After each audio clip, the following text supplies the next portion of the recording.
तुम्हारे खेलों की बदौलत बर्बाद होने वाली जिंदगियों का हिसाब देने का वक्त आ गया है अजीजा असलान भाई। और जो कुछ हमने किया उसका क्या? जो सारी जिंदगी कुर्बानी देता रहा हो, क्या उन लोगों का भी हिसाब होगा?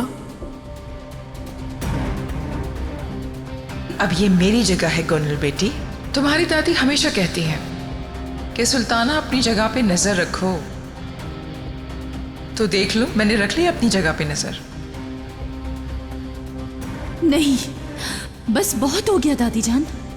आपने अपने इंतकाम के लिए जिन जिन लोगों को इस्तेमाल किया है उन सब के सामने आपका असली चेहरा आ गया है। किसके हाथों ने तहरीर किया है ये? गोनल, सुल्ताना, हनीफा, कहीं तुम तो नहीं? हो सकता है तुम हो अस्मा।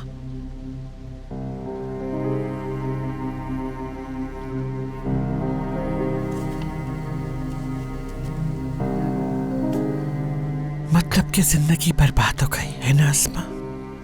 जिन बर्बाद जिंदगियों की तुम बात कर रही हो उनका मेरी जिंदगी से कोई मुकाबला नहीं। जब मेरी जिंदगी बर्बाद हो रही थी तो उस वक्त मैं 18 साल की भी नहीं थी।